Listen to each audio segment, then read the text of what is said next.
Hello, YouTube. Welcome to Set Free from the Trap Ministry. Right now, in your heart, either Christ is on the throne and you are on the cross, or you are on the throne and Christ is on the cross. Either you are dead to you and you're surrendered to Him, or you are dead to Him and you are surrendered to you. Encouragement for life. Hope and courage for life. Touching lives.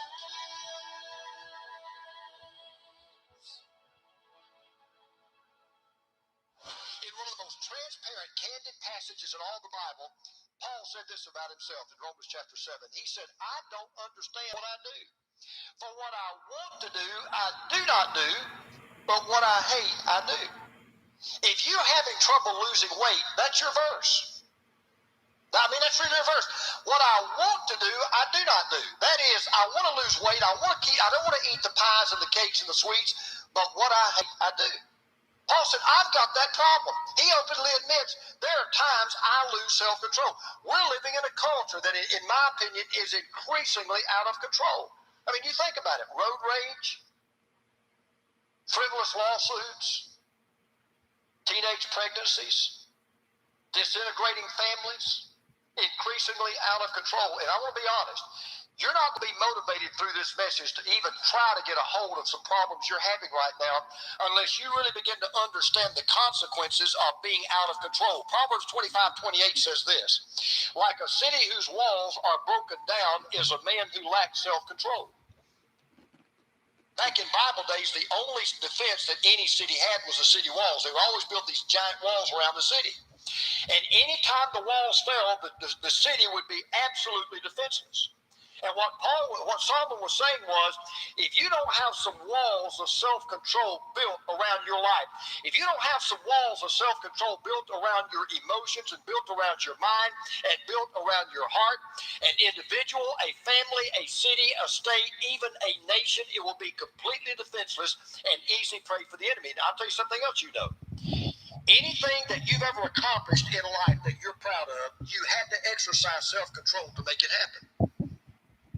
It doesn't matter what it is. Playing a musical instrument, mastering a computer program, learning a foreign language.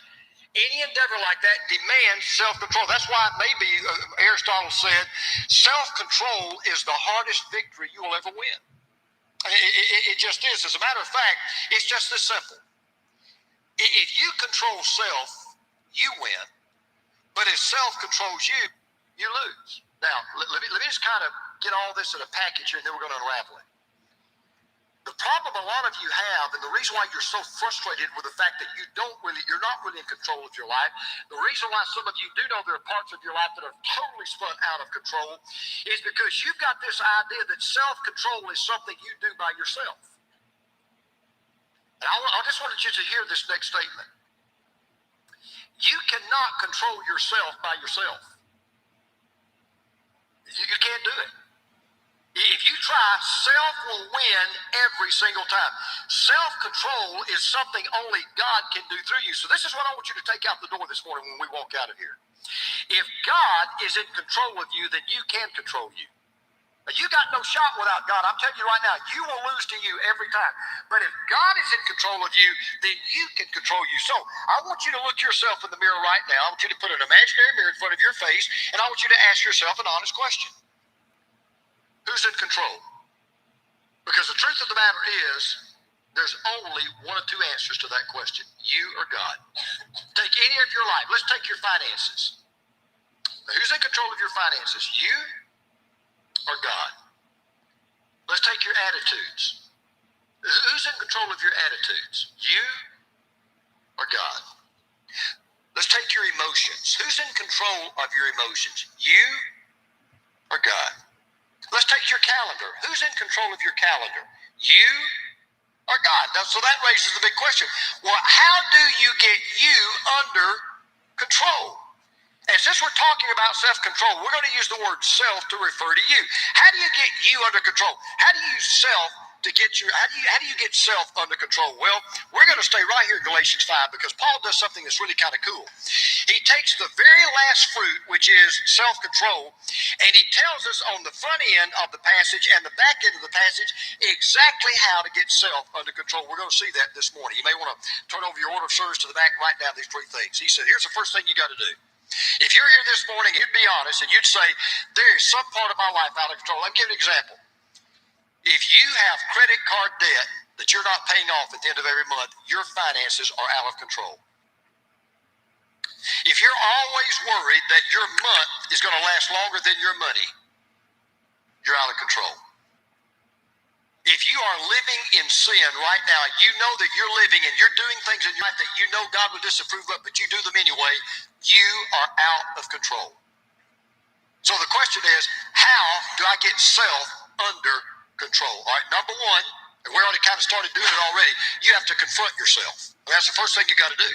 Because the first thing you got to understand is that this battle that we all have, and everybody's got it, this battle that we all have to get self under control, it goes all the way back to the Garden of Eden. I mean, that's why we're in this battle. I mean, you do understand, I'm hoping, I sometimes take this for granted, you do understand the reason why the world is in the mess it's in right now is because of 2 people named Adam and Eve. You understand that? God put Adam and Eve in a perfect environment. God put them in this unbelievably beautiful garden. And he gives them all, I mean, everything was theirs to enjoy. They owned it lock, stock, and barrel. And God says to them, all this is yours. All belongs to you, all free of charge. You can have anything here you want. Eat it, enjoy it, take it. God bless you. Happy birthday, Merry Christmas. But you see that tree right there. Don't touch that tree. Everything else is yours. Don't touch that tree. Now, you do understand that if Adam and Eve had just left that tree alone, everybody would have lived happily ever after, right? You got that? But the one thing that God said they couldn't have, you don't even get out of 2 chapters. There they go. The one thing God said don't touch, they took. The one fruit God said don't eat, they ate. And from that moment on, we were all born with the same problem that causes self-control to be such a battle. Paul calls it in one word, the Bible word for it is flesh. It's what in my version is called sinful nature. But it literally translated is flesh. But notice what we read now in chapter 7, verse 17 of Galatians 5. He says this, for the sinful nature, that's self, that's flesh, desires what is contrary to the Spirit, and the Spirit what is contrary to the sinful nature. In other words, he says the problem of self-control is you want one thing, but God wants another. You want one thing, but the Spirit wants another. He says that's the problem. They are in conflict with each other so that you do not do what you want. But if you are led by the Spirit, you are not under law. Now, what Paul means by that simply is we were all born with this sinful nature. We all came in our mother's womb, wanting our way, satisfy our needs, put ourselves first.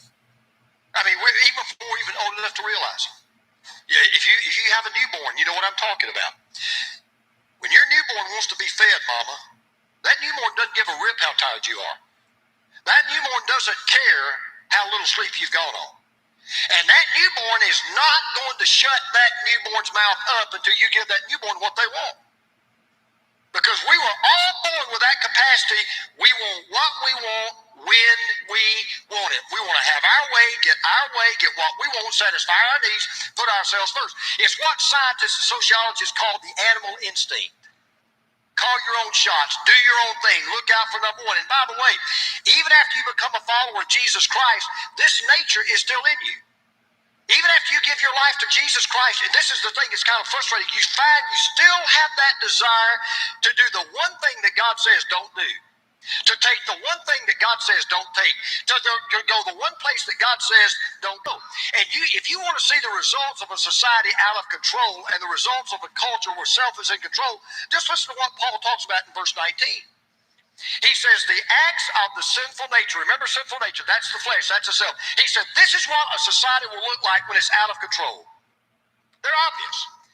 Sexual immorality, impurity, debauchery, idolatry, witchcraft, hatred, discord, jealousy, fits of rage, selfish ambition, dissensions, factions, envy, drunkenness, orgies, and the like. He says, you won't even get into the kingdom of God if you live like that. So he said, I mean, don't take my word for it. I mean, just take a few of those things he talks about. Let me just ask you. Would you agree with me that there is plenty of sexual immorality and impurity and debauchery in our culture today? Would you say we got enough of that going around? Would you agree that idolatry is a problem in our culture? Would you agree that fits of rage, selfish ambition, how about factions? You know what we're told, everybody that comes to Washington, D.C., what do they do? We need bipartisanship.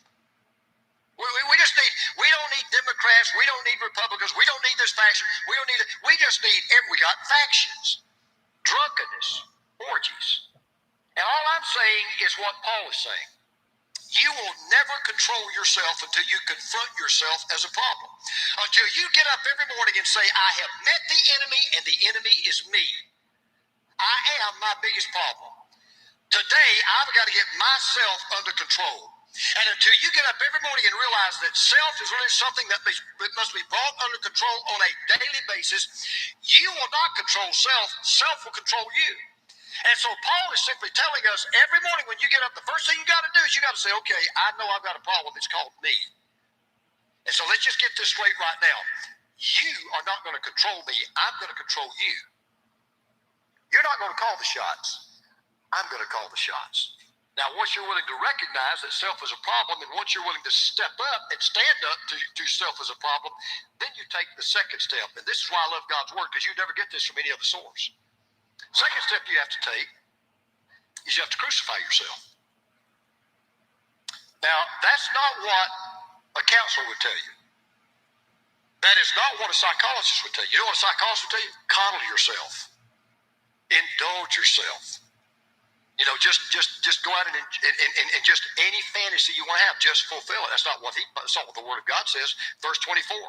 Those who belong to Jesus Christ have crucified the sinful nature with its passions and its desires. He says, look, this is a very fresh look at self. Then Paul says something it is fascinating to me. We would have never thought this up on our own. Here's what Paul said. Paul said, if you know there's a part of your life out of control, and the reason why the part of your life is out of control the way it is because self's controlling you instead of you controlling self. He said there's only one way you can get a handle on that problem. The way to do it is not to say, all right, start today, I'll get a handle on the problem. Paul says what you have to do is you have to get a hammer, you have to get some nails, and you have to get a plank. And you got to nail yourself to the cross. You have to literally crucify yourself. You have got to die to self. Because the only way that self will die is by crucifixion. That's the only way. And by the way, let me just tell you something right now. You probably already know. It's not easy to kill self. Self does not die easy. Self dies very hard. Someone put it this way. The last enemy destroyed in the believer is self. It dies hard. It will make any concessions if allowed to live. Self will permit the believer to do anything, give anything, sacrifice anything, suffer anything, be anything, go anywhere, take any liberties, bear any crosses, afflict soul and body to any degree, anything if it can only live. You know why that's true? Do you know what we enjoy the most? What we enjoy the most is giving ourselves things that we enjoy the most. That's what we enjoy the most. That's why we give things that we enjoy the most to ourselves, because that's what we enjoy the most. And it goes against our very nature to kill the one thing that we enjoy the most, and that's us. We are our favorite charity. And you see, I really believe the real key to what Paul is saying is found in a verse about 3 chapters early, in Galatians chapter 2, verse 21, my favorite verses in the Bible. Paul says, I have been crucified with Christ. What do you mean I? Not the real him, but he said myself, my selfish desires, my flesh, the desire to look out for number one, the desire to get my thing, my way, and to do things my way. He said, I've been crucified with Christ. I no longer live. It's the Spirit of Christ. It's the Spirit of God. It's Jesus Christ that lives in me. So let me paint this picture for you. This will really make it come home to you. I want you to imagine right now in your heart there are two pieces of furniture. There's a throne and there's a cross. Now, this is true of everybody in this room. Right now, I'm talking about where you're sitting right now. This is true about you. Right now, in your heart, either Christ is on the throne and you are on the cross, or you are on the throne and Christ is on the cross. In other words, right now, I can tell every one of you exactly where you are in your life. Either you are dead to you and you're surrendered to him, or you are dead to him and you are surrendered to you. And self, let me tell you something. Self will always want the front row in the funeral. It will never want to be the corpse in the casket. You know, many times when I do a little premarital counseling. I always tell couples when I do premarital counseling, at the very end, I'll say, now, you know what needs to take place immediately after your wedding, right? They'll say, well, the honeymoon? I said, no, something's got to take place before the honeymoon. You mean the reception? No, something's got to take place before the reception. Oh, we ought to pay you. I said, well, that would be nice, but no, something before you even pay me. Well, what? I said, you need to have 2 funerals. What? Yeah, you need to have 2 funerals. Really? I look at the husband first because he's the leader in the home. I'll say, you need to die to you. And then I look at the wife to be and I'll say, you need to die to you. Because you, and I look at the husband, I'll say, you'll never put her before you until you die to you. And I'll look at her and I'll say, you'll never put him before you until you die to you. There has to be 2 funerals after that wedding. You die to each other. Now, the only way that will ever happen, the only way you'll really begin to get a control of those areas in your life where you're not in control and you know you're out of control, you got to crucify. Says you got to literally say, whatever area that is, I'm going to give you some specifics in a minute. I'm going to die to them. I'm going to crucify that. I'm going to put that on the cross. Now, once you confront yourself and you admit, okay, I have a problem, it's called me. And once you're willing to do the hardest thing of all, and that is you get that hammer and you get that nail and you crucify that, so you die to all that. Then, third step, then you control yourself. Then you control yourself. Now, the Greek word for self-control literally means to dominate. So let me tell you what self-control is, or the opposite of self-control. Self-control is when you dominate self rather than letting self dominate you. Self-control is when you dominate self rather than self dominating you. Now you say, well, okay, how do you do that? You won't believe how simple this is. Look at verse 25. This is a step. He says, since we live by the Spirit, let us keep in step with the Spirit. Now watch this. This will be, I promise you, now we'll make it worth coming to church for today, besides all the donuts and all that stuff out there. You thought all of your life self-control is a work.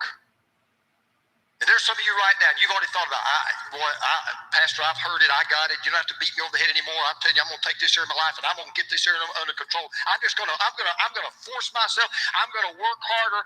I'm going to try harder. I'm going to get this self under control. That will last about 2 minutes. That will last till the first pack of M&M peanuts you come to. I'm just telling you. Listen. Self-control is not a work. It is a walk. Big difference. Self-control is not something you do for God. It's something God does through you. He says, if you'll walk in the Spirit, if you'll just be led by the Spirit, you will get under control. In other words, what he's saying is self-control. Self-control. Self cannot be controlled from without. It can only be controlled from within. Self-control is really spirit control. That's really what it is. It's spirit control. And the way to self-control is surrender to the spirit control. And by the way, that really, if you want to know the difference between a follower of Jesus Christ and someone who is not a follower of Jesus Christ, this is the difference.